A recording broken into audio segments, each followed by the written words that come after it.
14-asr oxirida hozirgi Iroq hududlariga Sulton Ahmad Jaloir hukmronlik qilar edi. U hokimiyat tepasiga kelgach, adolat yo'lini emas, zolimlikni tanladi. Ahmad Jaloir o'z hokimiyatini mustahkamlash uchun Qora quyunliklar sardori Qora Yusuf bilan ittifoq tuzdi. Ular birgalikda hojilarni o'marib, karvon yo'llarida qaroqchilik qildilar. Natijada Bag'dod ahli Ahmad Jaloirdan qattiq nafratlandi. Ular najot istab sohibqiron Amir Temurga murojaat qilishdi. Bag'doddagi bu holatni eshitgan Amir Temur bu yurtda adolatni tiklash niyatida o'z yurishini boshladi. Temur qo'shinlarining yaqinlashayotganini eshitgan Sulton Ahmad esa qarshi turish o'rniga Damashqqa qochib ketdi. Bag'dod deyarli jangsiz egallandi. Oradan ko'p o'tmay Qora Yusuf ham tormor etildi. U ham Damashqqa qochishga majbur bo'ldi. Biroq bu hali hammasi emas edi. Sohibqironning e'tibori shimolda. To'xtamishga qaratilgan bir vaqtda Temurning yo'qligidan foydalangan Qora Yusuf va Ahmad Jaloir Misr sultoni Barquqdan siyosiy va harbiy yordam olishga muvaffaq bo'ldilar. Barquq ularni qo'llab Temurning yanada kuchayishiga to'sqinlik qilishni ko'zladi. Natijada ular o'z yerlariga qaytib yana siyosiy maydonga chiqishga harakat qildilar. Bu orada dunyoning boshqa burchagida, g'arbda yangi kuch bosh ko'tarayotgan edi. Usmonli sultoni Yildirim Boyazid Bolqon davlatlarini birin-ketin zabt etib Yevropa tomon siljayotgan edi. Bu harakat Yevropa qirollarini tashvishga solmay qo'ymadi. Ular butun Yevropadan qudratli ritsarlarni yig'ib, salib yurishini e'lon qilishdi.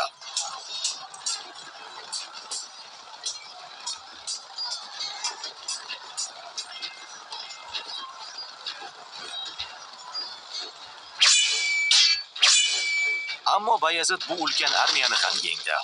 Bu g'alaba unga cheksiz ishonch berdi. Endi butun Yevropada unga teng keladigan kuch qolmagan edi. Yevropa esa bundan dahshatga tushdi. Shu bois Yevropa qirollari unga qarshi kuch izlay boshladi. Shu paytlarda Amir Temur sharqqa, Xitoyga yurish rejasini tuza boshladi va Xitoyga eltuvchi yo'llarda harbiy qal'alar qurishni boshladi. Biroq bu yurishni boshlashdan avval g'arbiy chegaralarni xavfsiz holga keltirish kerak edi. Ayniqsa, Qora Yusuf va Ahmad Jaloir bu hududlarda barqarorlikka tahdid solayotgan edi. 1400-yilga kelib bu ikki buyuk hukmdorlarning chegaralari yonma-yon keldi. Aynan shu yerda ularning manfaatlari to'qnashdi. Tarix sahnasida ikki buyuk turkiy hukmdor kuch-qudrat cho'qqisiga chiqdi.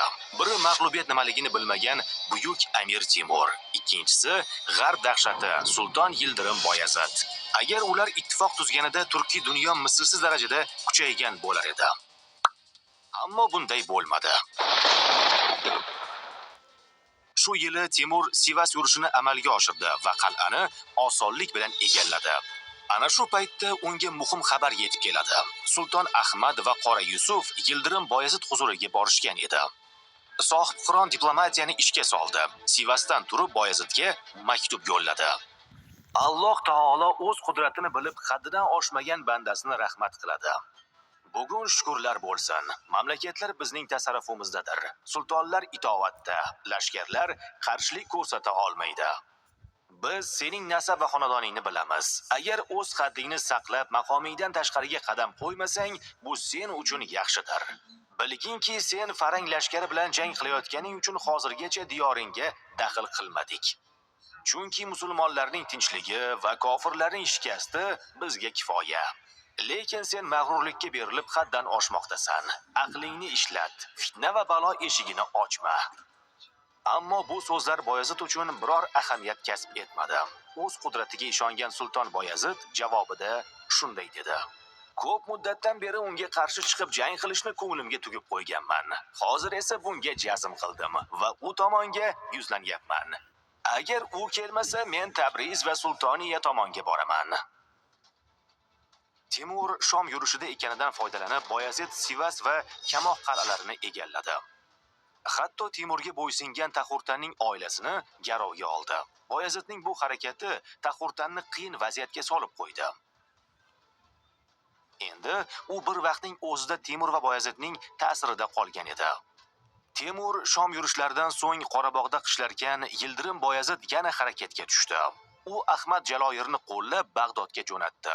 Bag'dodga qaytgan Ahmad Jaloyir o'z tarafdorlarini yig'a boshladi. Bu yangilik Temurga yetishi bilan u qishning qahratoniga qaramay yana yurishga otlandi. Temuriylar qo'shini shu qadar tez harakatlandiki, Ahmad Jaloyir bu safar ham qochishga majbur bo'ldi. U tungi kiyimlarini ham almashtirishga ulgurmagan edi. Bu Boyazidning Temurni chalg'itishdagi so'nggi urinishi edi. U ham to'la muvaffaqiyatsizlikka uchradi. Usmonli sultoni Boyazid Bag'doddagi harakatlardan xabar topgach, bir qozi va bekni elchi sifatida yubordi. Ularning qo'lida do'stona maktub bor edi. Ammo bu elchilar sulh uchun emas, Temurning niyatini o'rganish uchun yuborilgan edi. Boyazid maktubining mazmuni quyidagicha edi. Sivas, Malatiya, Arzinjon hududlari Usmonli turklarga qarashlidir. Shu holatda sulh tuzish tarafdorimiz. Amir Temur bunga javoban: men tabiatan siz tomonga yurish niyatida emasman. Ammo Qora Yusuf va Ahmad Jaloyirning fitna-yu fasodi musulmonlarga zarar yetkazmoqda. Siz esa ularni himoya qilmoqdasiz. Shunday ekan, 3 yo'ldan birini tanlang. Birinchisi, ularni jazolash uchun o'zingiz shamshir ishlating. Ikkinchisi, bizga topshiring, toki jazosi berilsin. Uchinchisi, agar bularning birini ham xohlamasangiz, mamlakatingizdan haydang. Taxurtanning mol-mulki va davlatini qaytaring.